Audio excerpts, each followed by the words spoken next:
Vincent Manilève. Oh putain. C'est ça que je voulais, c'est une vibe. Et ben c'est parti. Salut, c'est MDR, votre rendez-vous avec les comédies françaises, un podcast de Séance Radio, la web radio du cinéma. À MDR, on aime analyser, discuter et parfois s'engueuler autour des comédies françaises. Et aujourd'hui, on va parler des Vieux Fourneaux, une comédie un peu senior de Christophe Duturon avec Pierre Richard, Roland Giraud et Eddie Mitchell. Autour de moi, j'ai mon poteau Hugo Alexandre. Salut Daniel. Et mon frérot Max Besnard. Salut Daniel. Ah, c'est ça que j'aime. Vous partez en week-end, monsieur Mimile? À l'enterrement. Et de qui donc? Le mien, j'en ai bien peur. Où est ton rétro? Dans la boîte à gants.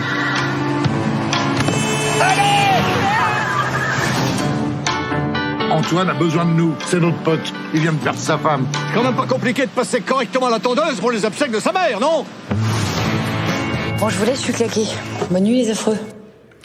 Bonne nuit les affreux. Ah, ça t'inspire pas une vibe, j'ai l'impression, Max. Non. Les affreux, c'est Pierrot, Mimile et Antoine, trois seniors, comme on les appelle. Et ils sont amis d'enfance et bah voilà, donc ils vieillissent ensemble. Et du coup, il y en a un, il perd sa femme et du coup, il se motive pour se remettre un peu ensemble, comme des copains. Est-ce que c'est... La vache, c'est ça te rend pas très bavard. C'est super ambiance. Pas super Ah ambiance. non, mais trop bonne ambiance. Est-ce que toi, ça t'a fait rire? Écoute, il y a quand même quelque chose. Je vais parler de ma vie juste une petite seconde avant. Quand Ma vie. Non, mais pendant les vacances, donc il y a pas si longtemps, j'étais en voiture avec ma compagne et il y a un bus qui s'arrête à côté de notre voiture. Il y avait la pancarte des Vieux Fourneaux dessus et je regarde le truc et je fais tu vas voir, à la rentrée, c'est le genre de film que je vais me coltiner encore. Et ça a pas loupé. Quand j'ai vu tomber l'arrivée, je me suis tapé un fou rire tout seul et j'étais parti sur un a priori du coup très négatif sur ce film et j'en suis ressorti ce matin ravi. Ah ouais. Eh ouais, mon gars. Mais peut-être que ta vie a changé en deux. Peut-être que ma vie a changé depuis et que je vois les choses de façon très positive. Alors déjà, je précise, Hugo a eu la gentillesse de me faire parvenir le premier tome de la bande dessinée, parce que c'est une adaptation de bande dessinée et qui a pour l'instant 4 volumes. Ça, c'est une adaptation du premier volume, si je dis pas de bêtises. Et donc j'ai commencé à lire cette BD hier soir pour me mettre dans l'ambiance et j'avoue que ça me donnait pas du tout envie. Je trouvais que c'était un peu glauque. C'est quand même une bande dessinée assez sombre finalement et assez triste. Ça parle un peu de malheur social, ça parle de lutte féministe, ça parle vieillir et de mourir. De vieillir, de mourir, ça parle de choses quand même assez compliquées. Et j'avoue qu'au bout du premier tiers, je me suis dit, allez, hop, je m'arrête là, on verra le film demain, et puis tant pis pour moi, je me taperai 1h30 de ce truc-là, et ça ira mieux après quand on reparlera avec les potes. Et en vérité, je trouve que l'adaptation est très intelligente. Il y a pas mal de scènes qui m'ont fait... Alors, j'ai pas vraiment rigolé, j'ai rigolé 1 ou 2 fois pendant toute la séance. Ce film pour moi c'est pas du tout une comédie, c'est un drame. C'est un drame qui est très très bien géré par son réalisateur. Un petit peu moins du côté du casting parce que ça tourne rapidement au vaudeville, c'est un peu exagéré, ça surjoue. Forcément t'as 3 têtes d'affiche qui sont quand même un peu des monstres, des vieux cadors. Ouais, des vieux cadors, des monstres de la comédie ou du cinéma français et c'est un petit peu qui en font des caisses. Voilà, c'est exactement ça, c'est à celui qui en fera le plus. Avec au milieu quand même quelques acteurs et surtout actrices qui s'en sortent merveilleusement bien et qui tiennent à mon avis la plupart des scènes principales du film. Je pense évidemment à Alice Paul que j'ai trouvé géniale dans ce rôle-là. Au bout du compte, Alice voilà. Paul, elle fait son taf. Tu l'appelles, elle fait son taf. Mais franchement, elle est parfaite dans ce rôle-là, elle s'en sort très bien. Et surtout, au bout du compte, je me suis dit, c'est un beau film, c'est une belle histoire qui est intelligente et c'est un film qui a quand même des moments assez audacieux dans sa réalisation. Moi, j'étais moins inspiré que tout ce que tu dis, en sachant que c'est une BD, en sachant que ça adapte même plus exactement le tome 1 et le tome 3, même un peu. Genre, ils ont fait un peu à l'Astérix, c'est-à-dire ils ont adapté. En plus, c'est l'auteur qui adapte sa propre BD. Ouais. Et je trouve que ça se sent en plusieurs moments. Mais d'abord, Hugo, qu'est-ce que toi t'en as pensé ? Justement, c'est une adaptation du premier tome de cette série de BD. Et moi, je trouve que c'est une adaptation un peu trop fidèle. Parce que ça reprend quasiment plan par plan la BD, et il y a quelques rajouts que je trouve pas très pertinents, de personnages ou de thématiques que je trouve pas très pertinentes. Et cette BD, ça évoque des aspects sociaux, ça évoque des personnages de 68 arts, etc. Et je trouve que cette thématique-là est pas du tout creusée, en fait. C'est un peu mis sur le bas-côté, et à mon avis, c'est là-dessus qu'il aurait fallu faire le boulot d'adaptation, de creuser les thématiques, etc., moins que d'ajouter de nouveaux personnages qui sont pas forcément hyper pertinents.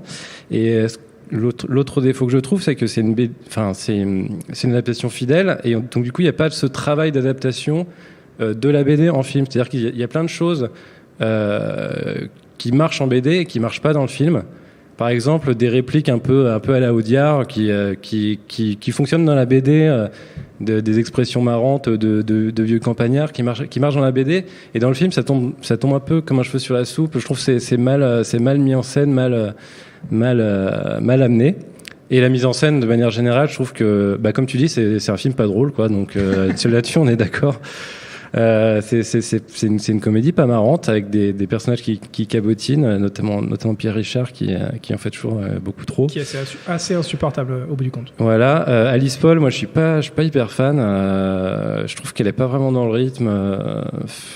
Mais après, c'est vrai que moi je m'attendais à une comédie, et je me retrouve face à un film qui est un peu le cul entre deux chaises, et je trouve que la dimension dramatique est pas hyper pertinente non plus, et pas hyper creusée. Je suis un peu d'accord avec toi, et je pense qu'on va s'écouter un extrait avant de rentrer dans le cœur du sujet. C'est pas possible d'être aussi con. C'est l'heure des comptes, Garant Servier. Ah, vous désirez une madeleine? Qu'est-ce que vous foutez là tous les deux? Vous n'avez pas réussi à escalader le mur, c'est ça? Où sont? On va pas passer notre temps à regarder dans le rétroviseur. On arrive au terme du mandat, on a chié les 3/4 de notre merde. Pas de remords ni de regrets. 5 minutes sans vieux, c'est trop demandé. Attends Antoine, je fais une photo. Je la tweet. Il a pas un twister. C'est un mot qu'il emploie parce qu'il a lu dans la presse. Ça m'a fait rire. Eddie Mitchell et elle donc balancer quelques punchlines. Ouais, j'ai entendu ça. C'est une blague qui n'était pas dans la BD, je crois, non? Non, elle est pas dans la BD. Non, ça c'est vraiment. Mais il y a plein de petits détails qui sont pas dans la bande dessinée, et de cet ordre. Non, qui sont pas justement, qui sont pas forcément de cet ordre. Je pense par exemple à la scène. Alors, j'ai lu encore une fois que le premier volume. Peut-être que c'est comme tu me disais que Daniel, que c'était un mélange entre le premier et le troisième volume de la BD. La scène de la big révélation, la grande révélation de fin avec les marionnettes. Je l'ai trouvée ultra poignante, très bien réalisée, et ce qui est assez à la fois intelligent et moi qui m'a beaucoup plu dans ce film-là, c'est que ça met en place plein de petits mystères, et t'as l'impression que plus ça avance, plus ça s'empile, et que ça va vraiment absolument partout et nulle part à la fois, et à la fin tu as toute une série de révélations qui s'emboîtent les unes dans les autres. Alors oui, c'est parce que la bande dessinée est très bien écrite, mais le fait est que certains rajouts, comme notamment cette scène de marionnettes, font que ça se tient vraiment, je trouve, à l'image. Alors, j'ai un vrai souci, et avec cette scène de marionnettes, et avec en fait ce qui se passe, c'est que le film est toujours obligé de raconter ce qui se passe. C'est-à-dire de raconter des choses du passé, surtout. C'est-à-dire d'abord de raconter, de faire des flashbacks, de faire de l'évocation, et littéralement le rôle d'Alice Paul à un moment, c'est d'être littéralement la personne qui raconte, quoi. C'est la narratrice presque à un moment, et en fait t'es tout le temps obligé d'être concentré sur l'histoire, et jamais d'abord tu les trouves tu les trouves pas très sympas, ces trois gars.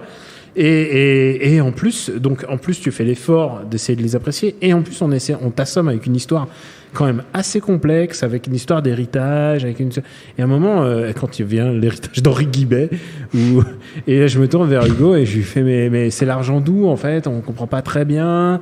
C'est parce que c'est l'inventeur du site Guibet. Très bon. Ouais. Ta vanne est meilleure que beaucoup de choses. Mais ça explique beaucoup de choses, cette vanne. Oui, voilà. C'est que si tu fais une vanne plus drôle que ce qu'il y a dans le film, tu connais la règle MDR. C'est que c'est bon, tu peux réaliser ton propre comédie l'année prochaine. Ouais, j'ai hâte. Non, c'est. Moi, je trouve que vous êtes quand même super dur parce que je pense Moi, je me notamment suis à fait chier, hein, vraiment. C'est vrai, c'est Ouais, fou je me ça. suis vraiment fait Notamment la scène de grève en noir et blanc que j'ai trouvé vraiment bien foutue. Pour moi, il y a un côté. Pour moi, clairement, hein, Christophe Duturon, c'est le Zack Snyder français avec ce truc-là, quoi.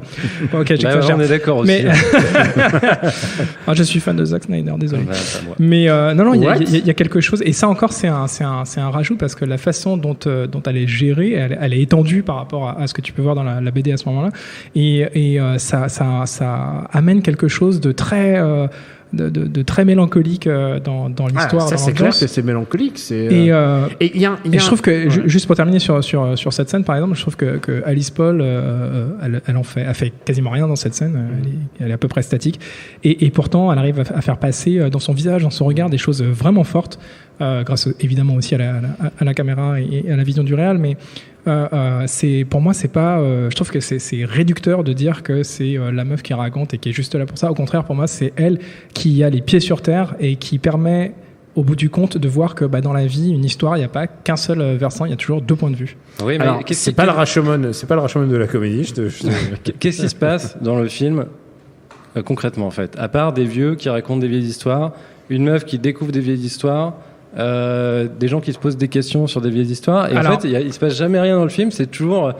Mais il se passe rien de plus dans la papy, BD. Qu'est-ce qui s'était passé en 54 ? Ah oui, alors il s'est passé ça. Donc là, Et t'as ça un va quart encore d'heure plus loin, ça va d'explication. jusqu'en 40, 42, je crois. Ouais, Je ça me très, tire très compte loin, à chaque fois. Oui, c'est vrai que dans le film, à part un moment voyager à un endroit, ils n'ont rien fait en fait. Il n'y a pas d'action, Et en fait, ce que je pense, c'est qu'il y a un travail d'adaptation de sa propre BD.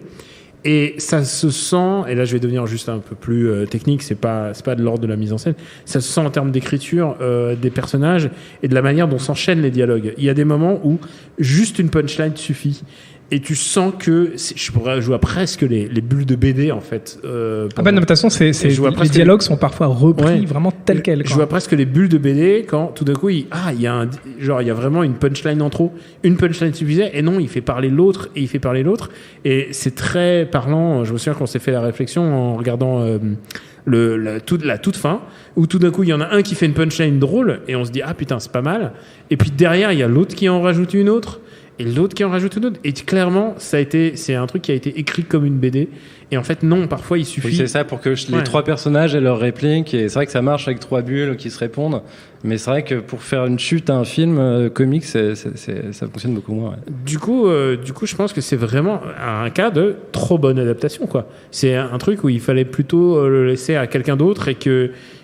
C'est pas une adaptation, quoi. C'est une transcription, disons. Ouais. Après, c'est pas Sin City en termes de fidélité non plus. mais tu vois, il n'y avait pas besoin d'aller jusque-là. Mais, non, mais c'est un peu, tu vois, je disais Zack Snyder, finalement, c'est un peu le Watchmen français. Hein. Putain, Pierre Richard. Ouais, si on veut, ouais. Pierre Richard, Roland Giraud et Eddie Mitchell, quand même. Bon, allez, les mecs, vous allez me dire combien vous mettez pour y aller. Ah bah écoute, moi j'ai mis 4,50€ précisément, comme d'habitude.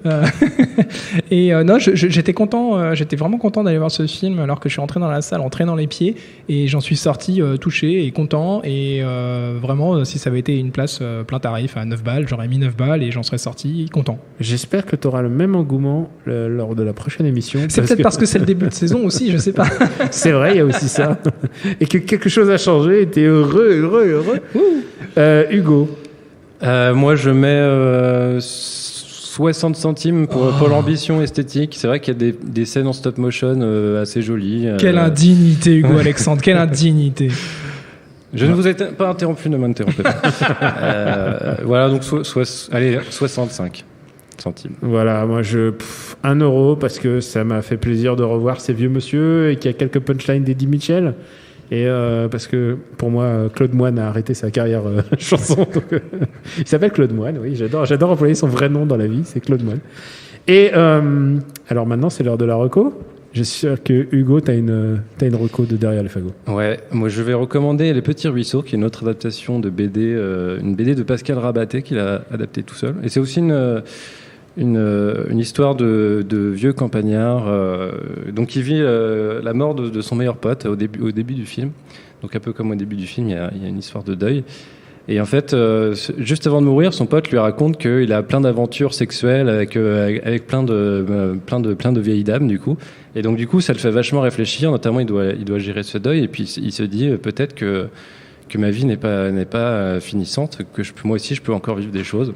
Et donc, c'est une espèce de road trip. Donc, avec Daniel Prévost, je sais pas si je l'ai dit, un road trip en voiturette sur les routes de France, avec des aventures diverses et variées, et notamment une belle scène de sexe entre Daniel Prévost et Hélène Vincent. Tu nous vends du rêve.